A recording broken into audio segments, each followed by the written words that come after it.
"Pretend your baby is mine," whispered the Alpha King, the dishonored woman no one wanted. The sun had long disappeared behind a veil of clouds, leaving the kingdom's outskirts bathed in gray shadows. Lyra moved silently through the undergrowth, her bare feet careful not to snap twigs that could betray her presence. Her hair, black as the raven's wing, fell in wild waves down her back. Every step carried the weight of her shame, yet she moved with the grace of someone who had learned to survive alone. The villagers called her the dishonored woman. Once her family had been noble, respected by all, their names spoken with reverence in the capital. But that was before the scandal. A rumor whispered in the corridors of power that painted her father as corrupt, her mother as cruel, and Lyra herself as a girl who had betrayed her family.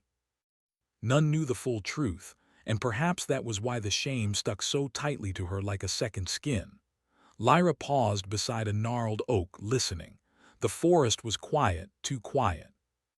She knew she should be safe here, miles away from the city and its judgmental eyes, but instinct told her otherwise. She tightened her cloak around her shoulders and continued. Somewhere beyond the mist, the faint sound of hooves echoed. A hunting party, perhaps, or worse. Her thoughts drifted to the child she carried, hidden beneath folds of her dark cloak. The baby was a secret the kingdom must never know. A child born under a shadowed moon, to a mother the world had turned against. She traced a hand over her stomach, feeling the tiny life that had made her world both brighter and infinitely more dangerous. Suddenly, the sound of hooves drew nearer. Lyra ducked behind a tree, heart pounding. Through the mist she saw him, the Alpha King. King Eric, ruler of the northern lands, feared for his strength and cunning, respected for his iron will and cold justice. Even from this distance, his presence was impossible to ignore. His dark cloak flowed behind him like a river of midnight, and the golden emblem of his house gleamed faintly against the gray mist. Lyra had heard the stories, how he crushed rebellions before breakfast, how he could read the intentions of men and women alike with a single glance. She had never expected to encounter him here, in the shadowed forest she had made her sanctuary. "Lyra," the voice was low, calm, yet carried an authority that made the wind still. Her heart skipped a beat. How did he know her name? She had hidden her identity so carefully for so many months. She stepped from behind the tree, hands raised slightly in surrender. I am no one," she said softly, trying to sound braver than she felt. Eric's eyes, sharp and calculating, studied her. He did not move closer, yet she could feel the weight of his gaze pressing against her, as if he could see every secret she had buried. "You are no one, and yet you have survived here. That is remarkable," he said, his voice like smooth steel. "Most would not last a week, not in these woods, not with the shadows that hunt beyond." Lyra swallowed. "I have no choice," she murmured. "I have nowhere else to go." Eric's gaze softened for a brief moment, almost imperceptibly. "And yet you carry more than mere survival in your steps. Something clings to you, something hidden." Her pulse quickened. Could he mean the child? No, it was impossible. "I do not understand," she said, though her voice wavered. "You will," he said simply, stepping closer. The mist parted around him like it feared his presence. "You are marked, Lyra, not by scandal alone, not by the whispers of a kingdom. Something else touches you, something that could change the course of this land." Lyra's fingers trembled against the cloak covering her stomach. "I am no one," she repeated, though the words felt hollow now. Eric's eyes darkened. "Perhaps. But even no one can shift the tides of fate when they hold what the world fears and desires all at once." Her breath caught. How could he know? "You do not understand," she whispered. "This child, if anyone finds out." "Shh," he said, his voice softer now, a contrast to the authority that had pressed upon her moments ago. He reached a gloved hand toward her, not touching, only pointing, and the world seemed to hold its breath. "The world has no right to know yet. But you must not hide in fear." Lyra's knees weakened, and she sank to the ground. She wanted to resist him, to tell him to leave, to not meddle in her life. Yet a strange trust, fragile as glass, formed between them. Something about him felt different from the cold kings described in stories. There was power, yes, but also understanding. "You do not know me," she said quietly, more to herself than to him. "I know enough," he replied, crouching slightly to meet her gaze. "I know you are alone, that the world has turned its back on you, but I also know that alone does not mean powerless." Her eyes narrowed, cautious. "Why are you here?" "To see if the tales are true," he said, his voice dropping to a whisper.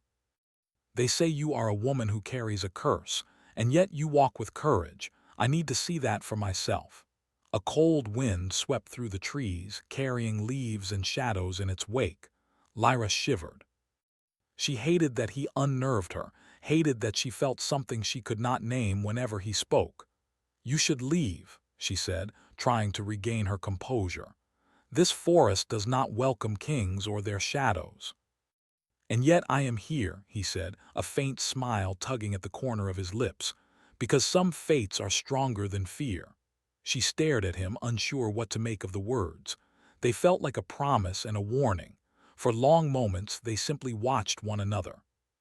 The forest seemed to lean closer, the mist swirling around them as if it wanted to listen to their silent conversation. Then Eric's voice dropped, almost to a secret. "Pretend your baby is mine," he whispered. The words fell like ice, sharp and impossible. Lyra froze, her chest tightening. How could he know? How could he even say such a thing? I don't understand," she said, voice trembling. "You will," he said, stepping back into the shadows of the trees. "For now you must trust me. Trust that the world is cruel enough, and some lies must be spoken to protect what is most precious." Lyra's mind spun. The Alpha King, feared by all, standing here in the forest, asking her to pretend a child, her child, was his. It was madness, yet something in his calm certainty made the impossible seem possible. "I cannot," she whispered finally. "I cannot pretend, not for anyone, not even for a king." He studied her for a long moment, his eyes unreadable. Then slowly he nodded. "Perhaps not yet. But know this, Lyra. The choice will come, whether you wish it or not. And when it does, the shadows will be waiting." She watched him melt back into the mist, his figure blending with the gray and silver of the forest. Her heart pounded with fear and something else, something she could not name.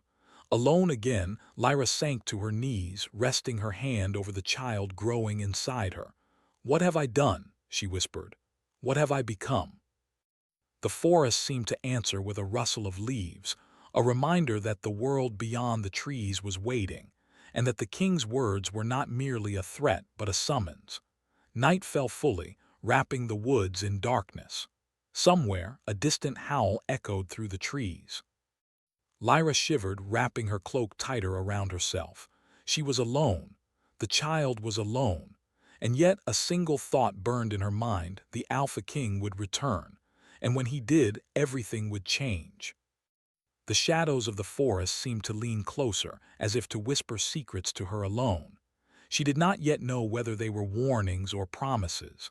But one thing was certain: the path ahead would not be one she could walk alone. With a shuddering breath, Lyra rose to her feet. The world had cast her aside, had branded her a disgrace. But in the depths of her heart, a flicker of defiance remained. She would face whatever came next, not as a victim, but as a mother, a survivor, and perhaps, in some way she could not yet understand, as something more than the world had ever allowed her to be. And far away, through the mist and the darkness, the king watched, waiting for the moment when their fates would collide again. The palace rose before Lyra like a fortress carved from night itself. Towers of black stone reached toward a storm-gray sky, their pointed spires slicing through clouds that threatened rain. The air smelled of cold stone and candle wax, mingling with a faint, ancient perfume that seemed to cling to the walls like memory. For a moment, Lyra hesitated at the massive gates. Her heart raced, not just with fear but with the strange pull she could not name. King Eric stood beside her, calm and imposing. Even without the golden crest of his cloak visible from this distance, his presence dominated the courtyard. Courtiers froze at the sight of him, bowing low as he passed, their whispers carrying like ripples across the cold stone. Lyra shrank into the folds of her dark cloak, wishing invisibility were possible. She was a woman no one wanted, a woman whose name brought only scorn. But here, in the very heart of power, the Alpha King had summoned her. "Stay close," Eric said, his voice low. "Eyes watch everything. You must appear only as I allow." Lyra nodded silently. She could barely speak, her throat dry with tension. Every instinct told her to flee, yet she could not. Something, an unspoken command or perhaps trust, kept her rooted by his side. The interior of the palace was darker than she expected, corridors lit by flickering torches that cast long, shifting shadows. The walls were lined with portraits of past rulers, faces painted in careful strokes, some with eyes that seemed to follow her as she moved. It was oppressive, as if the very history of the kingdom weighed down upon her. "You will stay in the eastern wing," Eric said, leading her through a maze of hallways. "No one must know why you are here. No one must see the child." Lyra's stomach tightened. Even whispered rumors could be dangerous. She had survived on secrecy and caution for so long, yet now she was being asked to enter a den of intrigue and power, under the watch of the very man she had feared in the forest. "I will obey," she said quietly, though every fiber of her being screamed for caution. Eric's gaze lingered on her, sharp and calculating. "Obedience is not enough," he said. "You must learn to act as though the world sees what I command, not what is." The eastern wing was a series of narrow chambers, each one draped with heavy curtains and the faint scent of herbs that warded against old magic. Lyra was shown to a modest room, simpler than she expected, yet still palatial compared to the hut she had called home for months. She sank onto the edge of the bed, letting the weight of fear and uncertainty settle upon her. Eric did not leave. He stood by the doorway, his presence filling the space like a shadow that could not be escaped. "There is a reason you are here," he said, his tone unusually gentle. "A reason beyond the child, beyond appearances. You hold something that others would destroy, something they fear." Lyra's hand instinctively went to her stomach. "I do not understand," she whispered.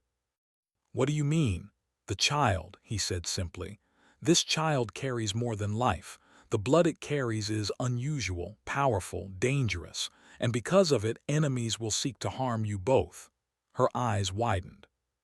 She had always sensed the weight of destiny pressing on her child, but never had anyone spoken of it aloud, not in truth, not with such certainty. "You expect me to pretend the child is yours," she said, her voice trembling. "To protect it from those who would see us both destroyed." Eric nodded. "Yes, and in return you will gain protection, influence, a chance to survive." Lyra's heart ached with conflict. To pretend, to lie to the kingdom, it went against everything she believed. Yet the alternative was worse: death, exile, or worse at the hands of those who would not hesitate to see the child vanish. "Why me?" she asked, her voice breaking slightly. "Why not someone else?" Eric's eyes softened, revealing a glimpse of the man beneath the armor of fear and command. "Because I see strength in you, courage in ways no one else dares to recognize. You are not merely surviving, you are defying the world." For a moment, Lyra felt a strange warmth amidst the cold of the palace walls. No one had ever spoken to her this way. No one had ever seen her. "You will need to play the part well," Eric continued. "Court eyes are sharp. They will look for cracks, for lies. You must move with confidence, with elegance, with purpose. And above all, you must trust that I will protect you." Lyra swallowed, uncertainty twisting inside her. Trust was a fragile thing, easier broken than given. Yet in Eric's presence she felt a pull she could not explain. Something in him promised not just safety, but understanding, a rare, dangerous combination in a man of power. Days passed, each one a careful dance through the halls of the palace. Lyra learned to move like a shadow, speaking only when spoken to, keeping the secret of her child close to her chest. Courtiers whispered, eyes sharp with suspicion and envy, but none suspected the truth. Eric, meanwhile, remained a constant presence. Sometimes he appeared in the corridors unexpectedly, silent as a storm, watching her with an intensity that made her pulse race. At times he would speak softly, offering guidance, and at others he would vanish, leaving only the weight of his gaze lingering in her mind. It was during one quiet evening in the library that Lyra first glimpsed something more than duty in him. He had cornered her to discuss the child's safety, yet in the flickering candlelight, his expression softened. "You are not merely playing a role," he said. "You are shaping the future. That child, this kingdom, they depend on you, and he hesitated, voice low. I depend on you too." Lyra's breath caught. Dependency was not spoken lightly, not in these halls of power, and yet she felt a strange surge of hope mixed with fear. Hope that someone could see her as more than a scandal, fear that trust could bring danger. "Why are you like this?" she asked quietly. "So distant yet present, so cold yet so gentle." Eric's gaze was steady, unflinching. "Because I have no choice," he said. "The crown demands cruelty, yet my heart, it demands more. And I see in you something that reminds me of what I could be if only I dared." Lyra's fingers twitched against the edge of her cloak. She wanted to reach for him, to believe, yet the fear of betrayal hung heavy in her chest. The palace was full of whispers, plots, and shadows. One wrong move could mean everything lost. Their stolen moments were brief, fleeting. A brush of hands as he handed her a candle, a shared glance over the balcony at the moonlit gardens, a word whispered just above the breath. Each moment left her heart racing, caught between longing and the sharp edge of fear. Then the courtier arrived. A man with eyes like knives, lips curled in suspicion and contempt. He had been watching her for days, noting her movements, listening to whispers, seeking any flaw in her act. "You," he hissed as he approached Eric in the grand hall. "You bring her here and yet you claim she is innocent. She is a disgrace, a shadow on the crown." Eric's presence hardened instantly. The courtier fell silent under his gaze, though the tension in the hall was electric. Lyra's stomach sank. The courtier's words had drawn attention, and secrets were fragile things. "She is under my protection," Eric said firmly, "and under my command no harm will come to her or the child. You would do well to remember that." The man bowed stiffly, eyes flicking to Lyra with suspicion, then retreating. Whispers followed him down the hall, yet the damage lingered in the air. Lyra's heart pounded, her chest tight with the fear of discovery. Later, when the hallways were empty, she found Eric waiting by the balcony. His expression was unreadable, a mask of calm hiding whatever storm brewed within. "Do you see?" he asked softly. "Even here, the world seeks to crush what it does not understand. You must be vigilant." "Always. I am," she said, though her voice wavered. "But what if I fail? What if they discover the child?" "You will not fail," he said, stepping closer. "Because you are stronger than they know, and because I will not allow it." Lyra felt a strange flutter in her chest, a mix of fear and something more, something dangerous like hope or desire. She could not name it, could not trust it, yet it lingered, heavy and insistent. And then, just as the night seemed to settle into uneasy calm, a shadow crossed the balcony, a silent, fleeting figure observing from the darkness. Lyra stiffened, a chill running down her spine. Eric noticed too. His hand brushed lightly against hers, not a touch of romance, yet a touch of reassurance, and he whispered, "They are watching, always, and soon the choice will come, whether you are ready or not." Lyra swallowed, fear and anticipation mingling in her chest. The palace was alive with shadows, secrets, and whispers. Every step forward was a delicate dance of power and trust, and in the center of it all, she realized something she had never allowed herself to feel. She was no longer alone. But the courtier's eyes, sharp and unyielding, promised that the danger had only just begun. And as the moonlight cast long, dark shadows across the marble floors, Lyra understood that the path ahead would be darker and more treacherous than she could imagine. The Alpha King's words echoed in her mind, unrelenting. "Pretend your baby is mine." The child, the secret, the kingdom, they were all entangled now, and every moment brought them closer to a confrontation that could change everything. The palace walls seemed to lean closer, listening, judging. Lyra knew that the survival of her child and perhaps her own soul depended on the choices she would make in the days to come. And deep inside, a spark of defiance burned. She would not be crushed. She would not be broken. And yet, she could not shake the feeling that the world and the king demanded more than survival. They demanded surrender. The palace was quieter than usual, but the silence carried a weight heavier than any storm. Shadows crept along the stone walls like living things, twisting in the flickering torchlight. Lyra walked through the corridors with measured steps, the child safe beneath her cloak, though her heart raced with unease. The days had grown longer and more perilous.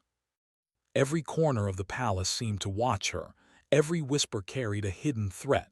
Courtiers speculated, eyes sharp and sharp-tongued, and rumors moved faster than the wind.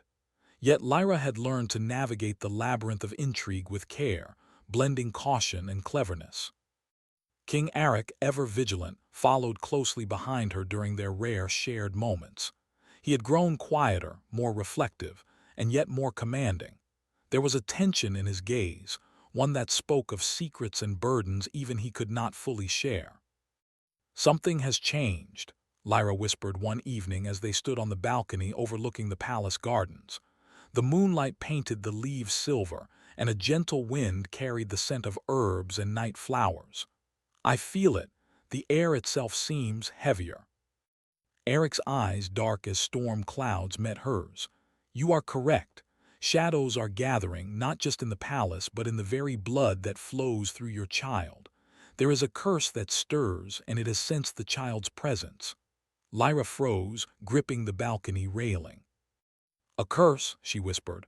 "What do you mean?" "My child is cursed." Eric took a step closer, his expression grim. "Not cursed in the way people speak of misfortune. This is an ancient shadow, one tied to our kingdom's history. It waits in silence, feeding on fear and weakness. And it has marked your child, drawn to the power hidden within." Her stomach tightened. She had long suspected the child carried something extraordinary, but to hear it named aloud made her fear reality. "What will it do?" she asked, her voice trembling. Will it harm us?" Eric's jaw tightened. "It may, and if left unchecked it could destroy the kingdom or worse, take the child from you." Lyra's breath caught. Fear and determination mixed inside her, a storm of conflicting emotions. She had survived disgrace, exile, and whispers that threatened to kill her spirit, but this was different. This was a threat she could not face alone. "You cannot face it alone," Eric said, as if reading her thoughts. "But you are not weak, Lyra. You are stronger than even you know. That is why I have brought you here." Their eyes met in the moonlight, and for a moment the tension between them shifted. No longer was it only about duty or survival. There was something unspoken, a connection that neither fear nor decorum could deny. A spark of trust, fragile but real, bridged the space between them. Eric lowered his voice. "You must help me uncover the nature of the curse. Together we must confront it before it grows beyond our control." Lyra nodded, though the weight of the task pressed heavily on her shoulders. She had never asked for power, never sought recognition. Yet here, in the quiet palace, standing beside a king whose strength both terrified and captivated her, she understood that her life and her child's fate were entwined with destiny itself. The next day, Eric led her to the palace's hidden chambers. The walls were lined with ancient books, scrolls, and relics that pulsed faintly with magic. The air hummed with a quiet energy, a resonance that made Lyra's hair stand on end. "These records are older than the kingdom itself," Eric said, running a hand over a row of leather-bound tomes. "They hold the knowledge of curses, bloodlines, and powers that have been long forgotten. If we are to protect your child, we must understand what we face.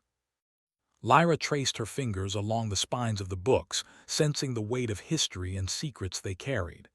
"How do we begin?" she asked.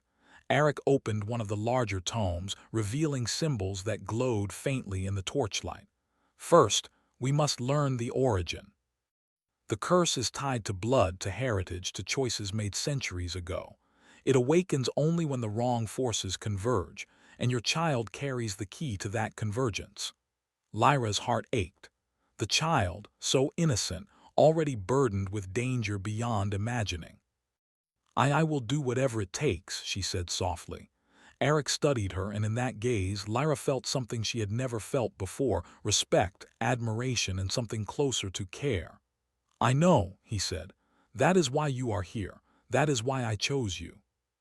They spent hours in the chamber, poring over texts, deciphering symbols, and tracing the history of the curse. Lyra's mind raced to understand the magic, the risks, and the responsibility that now rested on her shoulders. Every discovery heightened her fear and her resolve. As night deepened, the room grew colder. A sudden draft extinguished some of the torches, leaving shadows to flicker across the walls. Lyra shivered, feeling the presence of something unseen. "Did you feel that?" she whispered. Eric nodded, stepping closer. "Yes. The curse is aware of us. It tests, it probes, it waits. We must be vigilant. You cannot falter now." Lyra swallowed hard. She had faced whispers, scorn, and exile. She had survived the forest alone. Yet now the unseen forces of an ancient curse pressed against her very soul, threatening to overwhelm her. In the days that followed, their bond deepened. Every moment they spent together, deciphering texts or patrolling the palace grounds, carried an undercurrent of tension. Lyra learned to read the subtle shifts in Eric's expression: moments of concern, flashes of admiration, hints of unspoken longing. And Eric, for his part, began to see her not as a pawn in a game of power, but as an equal in courage, intellect, and resilience.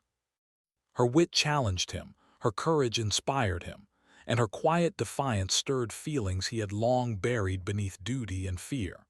One evening, they found themselves in the moonlit gardens, the air heavy with the scent of night-blooming flowers. Lyra clutched the child close, her cloak wrapped around them both. "You have grown stronger," Eric said quietly, his gaze fixed on her. "Stronger than I imagined." Lyra looked up at him, uncertainty mingling with a strange sense of safety. "I have no choice," she replied. "I must protect the child." He stepped closer, the torchlight casting his shadow over her, long and commanding. "And I will help you," he said softly, "not because I must, but because I choose to." Her breath caught at the weight of his words. Choice, he was not demanding, not commanding, he was offering. And in that offering she sensed trust, vulnerability, and perhaps something more. Their moment was broken by a sudden cry, a voice from the shadows, sharp and urgent. A courtier had discovered their secret: the proximity of Lyra and the king, the child's presence, the whispered plans to protect what no one else could understand. Eric's hand brushed against hers, steadying, grounding. "We are not alone," he said, his voice firm.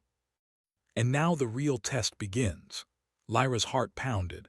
The palace walls, the shadows, the ancient curse, all seemed to converge around them.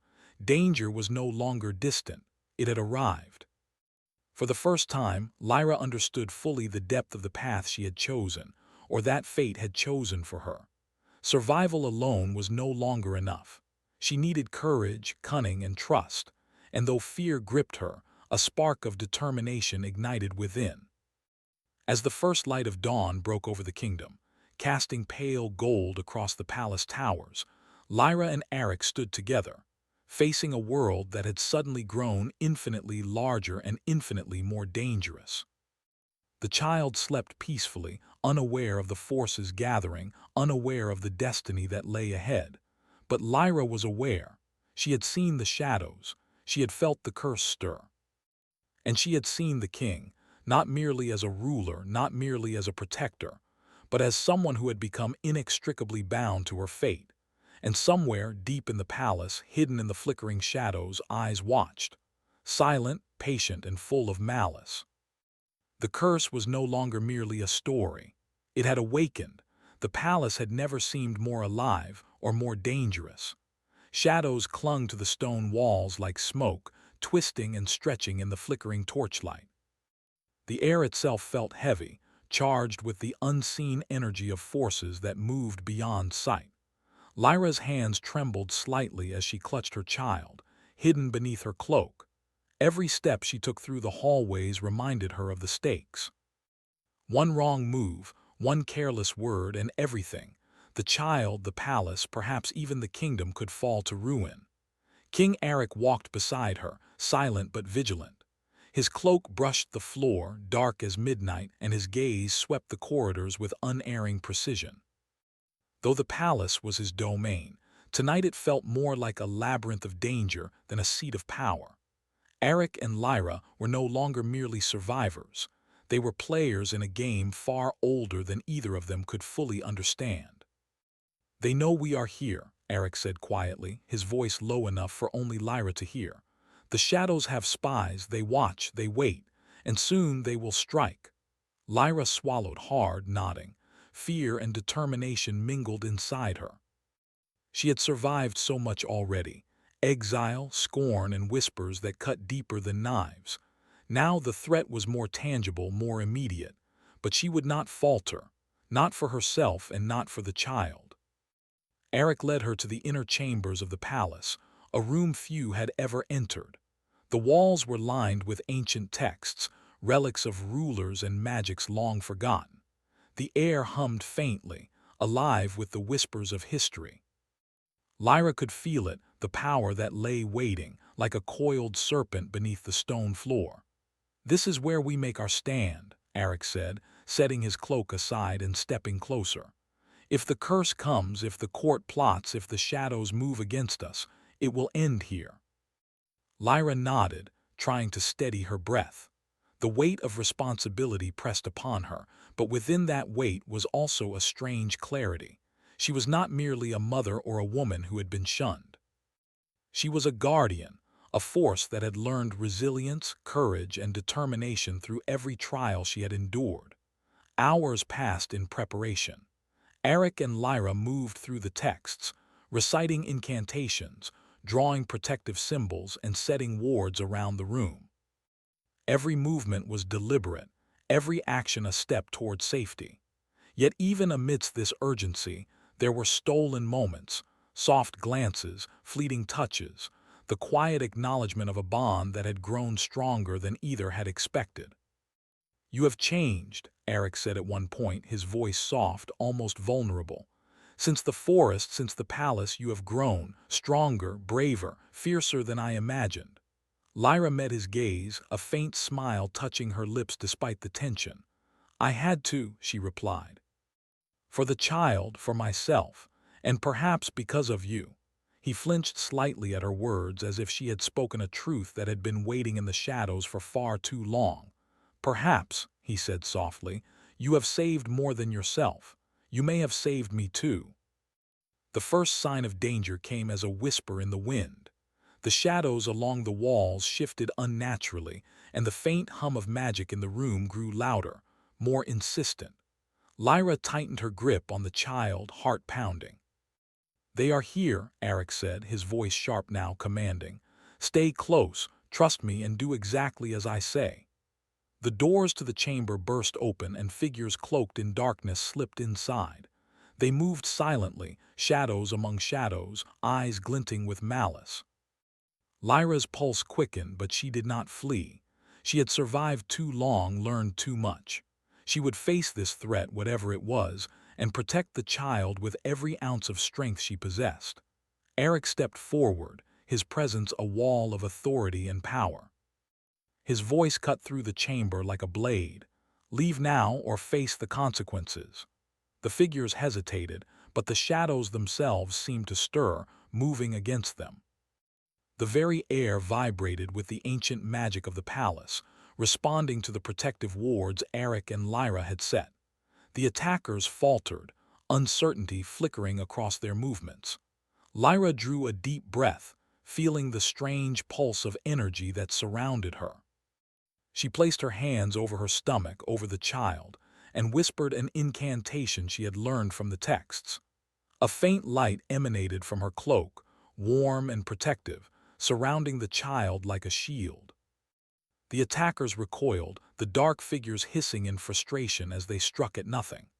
Eric's voice boomed again, calling upon his own strength, and the room seemed to resonate with power, old and new, king and mother, shadow and light. In the chaos, Lyra caught a glimpse of one attacker, familiar, a courtier she had once seen watching her, now fully revealed as a conspirator in the shadows. Their eyes met, and for a brief moment she saw fear flicker there. She had not only survived, she had grown strong, and now she wielded the power of protection, love, and courage. Together, Lyra and Eric pressed forward. He moved with precision and authority, neutralizing threats with swift gestures and commanding words, while Lyra's magic shielded the child, her strength and focus unwavering. The room became a whirlwind of light and shadow, of will and power, until the last of the attackers fled, swallowed by the corridors of the palace or perhaps by the shadows themselves. For a moment, the chamber was silent. Only the soft flicker of torchlight illuminated their exhausted forms. Lyra sank to her knees, clutching the child, breathing heavily. Eric stood beside her, his expression softened, unguarded and human. "You did it," he said softly. "You were magnificent." Lyra looked up at him, chest heaving. "We did it," she corrected. "Together." He knelt before her, eyes searching hers. "Yes, together." The words carried more than gratitude. They carried something tender, something unspoken, a connection forged through fear, trust, and survival. For the first time, Lyra felt a sense of peace, fragile but real. The child was safe, the shadows pushed back, and the kingdom's immediate danger had been averted. And yet, beneath that calm, she sensed that life would never be simple again. Destiny, power, and the world's expectations had woven a complex web around them. Eric reached out, gently brushing a strand of hair from Lyra's face. "You are not merely surviving anymore," he said quietly. "You are shaping the future. This child, this kingdom, they depend on you, and his gaze faltered, then strengthened. I depend on you too." Lyra's heart fluttered, warmth spreading through her chest. She had feared him, distrusted him, perhaps even resented the power he held. Yet here, in the aftermath of danger, she understood that strength could be gentle, that authority could protect, and that trust could build bridges even over centuries of shadows. As dawn broke over the palace towers, casting golden light across the stone, Lyra and Eric emerged onto the balcony. The city beyond was quiet, waiting, unaware of the night's trials. The child slept peacefully, safe in Lyra's arms. She looked at Eric, the king who had commanded fear and respect yet revealed a heart capable of care. "What now?" she asked softly. He smiled faintly, the first time she had seen him so unguarded. "Now we begin to live, truly. Not as pawns, not as shadows of our past, but as guardians, as protectors, as something greater than fear." Lyra nodded, feeling the weight of those words settle in her heart. The kingdom's future was uncertain, the shadows still lingered, and the path ahead was unknown. But she was no longer alone. She had found strength, love, and trust in the most unlikely of places. For a long moment, they stood together in silence, watching the sun rise over the kingdom. The wind carried the scent of flowers and herbs, the first signs of spring pushing through the long winter. Lyra felt hope, fragile yet persistent, like a small flame that refused to be snuffed out. Eric turned to her, his hand brushing hers, a touch both protective and intimate. "Whatever comes," he said, "we face it together. Not as king and outcast, not as ruler and subject, but as equals, as family." Lyra's chest tightened, emotion filling her eyes. She had known hardship, loss, and shame, but in that moment she realized that redemption was possible, not through power or wealth, but through courage, trust, and love. And as they looked out over the kingdom, the first rays of sunlight catching the towers and the gardens, Lyra understood that she had not only survived, she had transformed. She had claimed her place, not just as mother or survivor, but as a force that could shape destiny itself. But even in that golden light, a shadow lingered at the horizon, distant but unmistakable. The palace might be safe for now, but the world beyond was vast, and the forces of envy, fear, and ancient curses would not be still forever. Lyra tightened her hold on the child, feeling the life and power that pulsed within. Eric's hand remained over hers, steady, unwavering. Together they faced the dawn, ready to meet whatever came next, not with fear, but with courage, love, and the unbreakable bond forged in shadows. The kingdom waited silently. And for the first time, Lyra felt ready to meet it, not as an outcast, but as a queen of her own destiny, standing beside the Alpha King, bound by trust, redemption, and the hope of a future yet to be written.